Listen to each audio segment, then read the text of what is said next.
beginning of August. Local leaders continue to stress the importance of getting the flu vaccine to prevent straining our hospitals as flu season approaches. And taking a look at the latest numbers, El Paso County reporting 3 more deaths related to coronavirus, bringing the total number of deaths to 452. The county also reporting 72 new cases plus 4 delayed cases from the state, bringing the total to date to 21,335. And officials say more than 18,000 people have recovered. That's about 84%. And there is a slight decrease in hospitalizations. Right now, there are 111 patients hospitalized with the virus. 48 patients are under intensive care, and 25 of them remain on ventilators. To numbers across the borderland, Doña Ana County approaching 3,000 cases to date. The New Mexico Department of Health reporting 17 new cases today and no new deaths. And in Ciudad Juarez, there are now more than 6,600 cases and 804 deaths. Both the yeas are 52, the nays are 47. 3/5 of the senators duly chosen and sworn not having voted in the affirmative. The motion is not agreed to. A procedural vote on a scaled-back Republican coronavirus relief package failed to pass the U.S. Senate today. No Democrats voted for the bill. 60 votes were needed for the bill to advance. Today's vote hinders the chances that Congress will approve another COVID-19 relief package before the November election. The failed measure contained additional money for small businesses, coronavirus testing, and schools, and $300 weekly enhanced unemployment benefits, but it did not include a second round of stimulus checks for Americans. A Texas teachers union has launched a website they hope will help track COVID-19 cases in schools across the states. KTSM 9 News reporter Wes Rappaport is in our exclusive Austin newsroom with the details. At Abilene ISD, Superintendent Dr. David Young wants every leg up he can get on slowing the spread of COVID-19 in his campuses. We're doing everything we can to keep this airplane that we've built while flying it functioning at this point. To help give educators and families as much information as possible about local and statewide trends, the Texas American Federation of Teachers launched a COVID-19 tracker. The website, stopthespreadtx.school, uses crowdsourced information submitted by teachers, staff, and parents to share data about COVID-19. We're looking for actual data, actual information to back that up, and it could be a news article that came through that maybe we've missed. It could be a letter that they've received from HR or their principal that is notifying them that there was a positive case on their particular campus. The site's developer worked on similar programs for Walmart and Amazon employees. The reporting system can be filtered by deaths, cases, safety, and story. And that's really for us to be able to understand what people's experiences are of working during a pandemic. We hope that this tool will help us identify those areas of concern, identify those schools quickly and early and at the lowest level. The Texas Education Agency and Department of State Health Services announced last month the state would publicly report COVID-19 cases in school districts. Representatives from both agencies told us they expect the first weekly report to be made available by the end of next week. Wes Rappaport, KTSM 9 News. Back here at home, one Texas company famous for its vodka is taking matters into their own hands and putting it into yours to fight COVID-19. Austin-based Tito's Handmade Vodka will be delivering 27,000 bottles of hand sanitizer to El Pasoans for free. Through contactless pickup, anyone over 18 can head to the El Paso County Coliseum to grab their 375-milliliter bottles. The distribution event is happening this Saturday from 9 in the morning to noon. 3 bottles per car will be available while supplies last. You can find the latest on the coronavirus, including testing sites, school updates, and other resources on our website, ktsm.com. An update now, El Paso police say a wanted man is in custody after leading law enforcement on a chase that ended in a fiery crash in south central El Paso. According to investigators, the man was trying to get away from the U.S. Marshals. This happened near Auburn and Aubrey. This is near Alameda, not too far from Escarate Park. It's an update to our breaking news at noon. Take a look at this video sent to us by a neighbor. You saw the suspect being taken into custody. According to El Paso police, the man was wanted for aggravated robbery. As we reported, police say the suspect crashed into a gas line and then the car caught fire. When the car crashed, 2 people got out. One of them ran one way, the other ran in the opposite direction. An officer ran after one of them and caught them after he fell down. Another officer caught the other person. Neighbors in the area had to be evacuated while the fire was put out, and crews worked to shut off the gas and secure the line. Investigators say no injuries were reported. A woman is accused of intentionally setting a house on fire in central El Paso. Siobhan Ferguson is facing a charge of arson. That's a second-degree felony. Investigators say the fire happened last Friday in the 3700 block of Van Buren Avenue.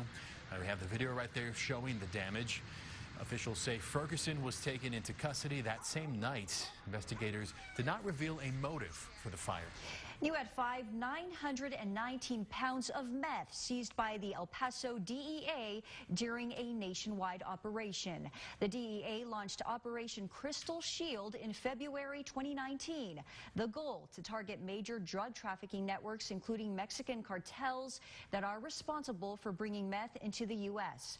Attorney General William Barr says Operation Crystal Shield has identified 9 cities which account for more than 75% of the meth seized by the DEA in 2019, including right here in El Paso. Investigators say 1,800 arrests were made during the operation. Meanwhile, the El Paso County Sheriff's Office wants you to be on the lookout for this man right there. Investigators say Daniel Joseph Mitchell is a wanted sex offender. According to the Sheriff's Office, Mitchell failed to report to a Far East El Paso County halfway house. Anyone with information is asked to call the Sheriff's Office. To Las Cruces now, where police say they arrested a man accused of breaking into a storage shed and stealing items that could be used as weapons. 30-year-old Steven Navar is charged with aggravated burglary. Police say the crime happened yesterday morning at a home on McPhee Avenue. According to investigators, the homeowner reported seeing the man on her surveillance monitor and confronted him. Police say the suspect walked away with 2 baseball bats and a hatchet from the shed. He's being held at the Doña Ana County Jail without bond. Texas Governor Greg Abbott announced another legislative proposal today in an attempt to stop cities from taking steps to defund the police. Governor Abbott said his latest plan would see cities that defund their local police departments. They would lose their annexation powers. Abbott is asking for people to sign a pledge against the defunding of law enforcement, calling the action reckless and saying that it is an invite for crime into communities. The governor's proposal is up for consideration during the next legislative session. Your Ways Traffic Chat, sponsored by Lachine Vyas and Enderman Injury Lawyers. All right, we're taking a look at traffic at this hour using our Waze app, and we have a nice wide look of El Paso there. You can see the roads are all green, which means there are no problems to report. Let's take another look at traffic right now through our TxDOT traffic cameras. This is I-10 and Red Road in West El Paso. A lot of traffic there, but it is moving well in both directions. Well, after months in the works, Robert E. Lee Road here in El Paso has been renamed. Somebody said we can't erase history, and we don't want to erase history. We just don't want to glorify the bad parts of our history.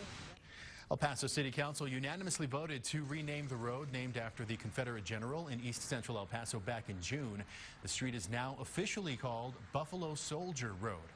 City representatives said the name change will help set a standard for safe and secure communities in El Paso. These are concerted efforts. Even Fort Bliss changed their portion of Robert E. Lee to Buffalo Soldier Road. And so I think that's really important that if our federal officials, our army officials are able to recognize that this wasn't the best name suited for this region, that the city should follow suit. And according to Representative Cassandra Hernandez, you just heard from, renaming streets is a rare occurrence. The city's next step is to make changes online to reflect the name change. Today would have been the start of the New Mexico State Fair in Albuquerque, but it was canceled due to COVID-19. That's a big disappointment for children in local Future Farmers of America chapters who raised animals all year long in preparation. KTSM 9 News reporter Shelby Capp is in Las Cruces with a look at how all their hard work will still compete. This steer that you see here was raised from the day he was born by Mayfield High Schooler Grady Hodnett, all in preparation for the 2020 New Mexico State Fair. Now, even though Grady can't be there in person, he is still competing from afar at a chance at the Grand Champion title.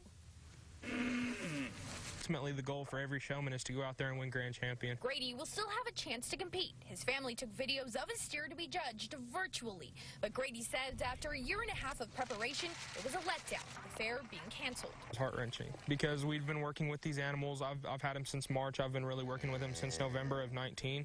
Every year, Grady raises a steer, shows it, and then sells it at the state fair auction, which will also be virtual this year. Every year that I make the sale, a portion of that money goes to the next year's animals and the next year's feed, and then a portion of it goes to my scholarship fund. So without me being able to sell my animals this year, it's going to be, I mean, I'm going to be honest, it's going to be tough next year.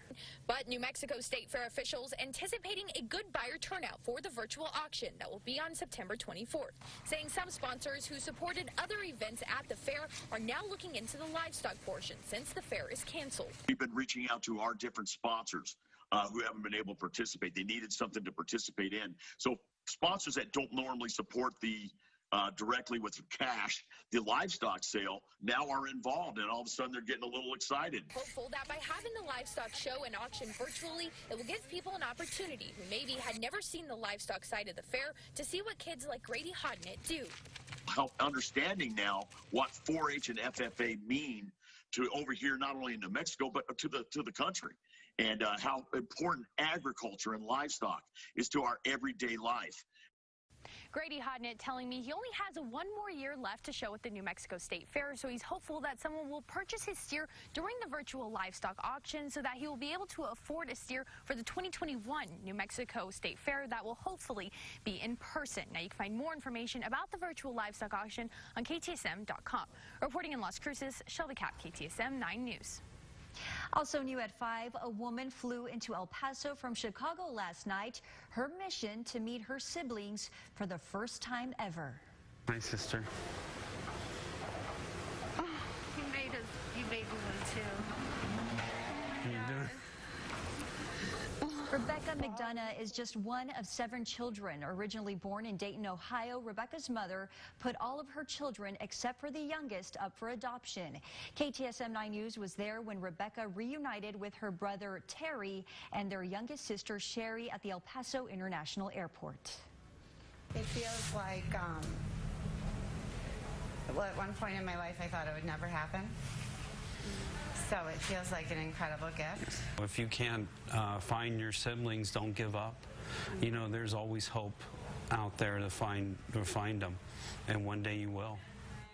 Rebecca was able to find her siblings through Facebook and with the help of Sherry. And with Rebecca's birthday this Sunday, she says it will be the best one yet.